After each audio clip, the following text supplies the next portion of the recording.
Kalau ngomongin Toyota Supra, pasti nggak bisa lepas dari bayangan besar pendahulunya, yaitu Supra MK4.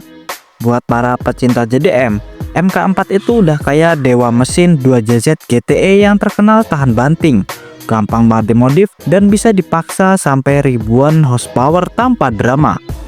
Belum lagi exposure-nya di film Fast and Furious yang bikin nama Supra meledak di seluruh dunia. Jadi wajar kalau waktu Toyota ngumumin bakal ngeluarin Supra generasi kelima, hype-nya langsung gila-gilaan.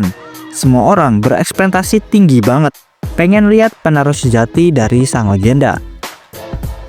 Tapi begitu Supra MK5 muncul ke publik, banyak orang langsung kecewa. Kenapa? Pertama, karena ternyata mobil ini bukan murni buatan Toyota. Supra MK5 lahir dari hasil kolaborasi sama BMW. Basis-basisnya diambil dari BMW Z4. Begitu juga mesinnya pakai BMW B58 Inline 6. Buat sebagian fans, ini kayak hianatin DNA JDM yang udah melekat di Supra sejak lama. Mereka berharap Toyota bakal bikin mobil yang 100% Jepang dengan mesin penerus 2JZ, tapi yang datang malah mobil setengah Eropa. Alasan kedua, desainnya banyak yang bilang MK5 terlalu mirip sama BMW Z4 versi atap keras. Memang kalau dilihat sekilas bentuknya sporty dan modern. Tapi buat fanboy JDM, desain ini kehilangan aura khas mobil Jepang tahun 90-an. Jadi meski Toyota bilang desain MK5 terinspirasi dari FT1 konsep, sebagian orang masih bilang kalau ini tuh kayak Z4 yang ganti emblem. Lalu soal mesin B58 bawaan BMW sebenarnya bukan mesin sembarangan. Performanya bertenaga, semut, dan punya potensi tuning yang gede juga. Tapi masalahnya, banyak orang yang masih membandingkan dengan 2JZ yang legendaris.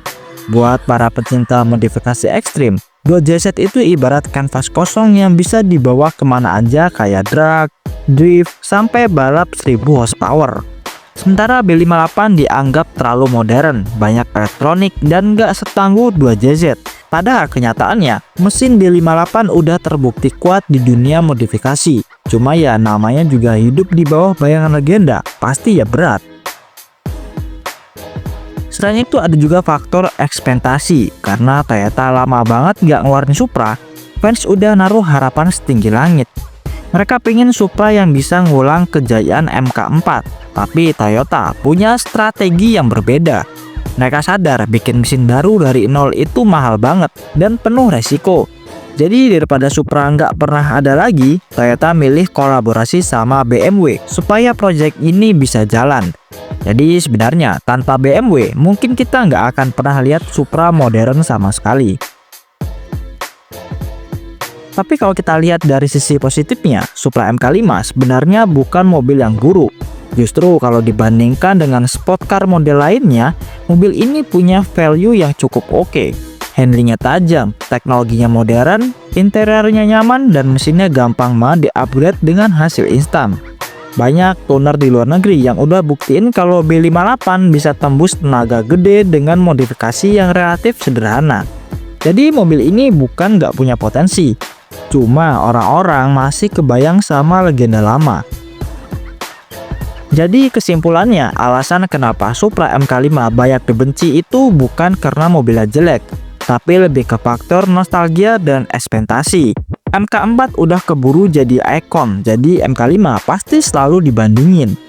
Buat yang ngerti sejarah, kolaborasi Toyota sama BMW sebenarnya langkah realistis supaya Supra bisa lahir lagi di era modern.